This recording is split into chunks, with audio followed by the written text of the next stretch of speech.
பழைய நைட்டி ஒன்று எடுத்துக்கலாங்க. நான் காமிக்கிற அளவுக்கு தகுந்த மாதிரி ஒரு பீஸ் மட்டும் கட் பண்ணி எடுத்துக்கோங்க. அப்புறம் இந்த மாதிரி ஒரு ரைஸ் பேக் எடுத்துக்கோங்க. வாட்டர் ரைஸ் பேக் தான் எடுத்திருக்கேன். இந்த துணியும் இந்த அரிசி பையும் சேர்த்து வச்சு 4 பக்கமும் ஸ்டிச் பண்ணி எடுத்துக்கோங்க. அப்புறம் இப்படி ஈவனாக ஃபோல்டு பண்ணிவிட்டு இந்த மாதிரி ஓப்பன் சைடு மேலே இருந்து ஒரு 3.5 இன்ச்சுக்கு மார்க் பண்ணிக்கோங்க. அதுக்கப்புறம் இந்த ஃபோல்டபுள் சைட்லேருந்து நான் காமிக்கிற மாதிரி அப்படியே ஆஃபாக அப்படியே கர்வாக வரைஞ்சி இப்படி இணைச்சிருங்க. நான் காமிக்கிற மாதிரி மார்க் பண்ணிக்கோங்க. அதுக்கப்புறம் அதை கட் பண்ணி எடுத்துக்கோங்க. அதுக்கப்புறம் மேலே சென்டரில் மேலே இருந்து ஒரு 2 இன்ச்சுக்கு மார்க் பண்ணிக்கோங்க.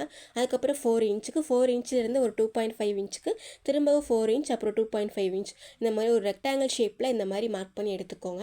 அதுக்கப்புறம் இது உள்ள சென்டராக வந்து கட் பண்ணி எடுத்துக்கோங்க இந்த பீஸை. இதை கட் பண்ணதுக்கப்புறம் இப்போ நான் காமிக்கிற மாதிரி இதே மாதிரி இன்னொரு சைடு இருக்குது பார்த்தீங்களா, அதுக்கு மேலே இதை வச்சு அதே மாதிரி மார்க் பண்ணி அதை கட் பண்ணி எடுத்துக்கலாம். கட் பண்ணதுக்கு மேலே இன்னொரு கிளாத் ஒன்று கொடுத்து 4 ஓரமும் ஸ்டிச் பண்ணி அதை வந்து கட் பண்ணி உள்ளே அப்படியே திருப்பி ஸ்டிச் பண்ணிடலாங்க. மேலேயும் இந்த மாதிரி ஸ்டிச் பண்ணிக்கோங்க. இதே மாதிரி நமக்கு தைச்சா சூப்பராக ஒரு ஷாப்பிங் பேக் ரெடி ஆயிருங்க.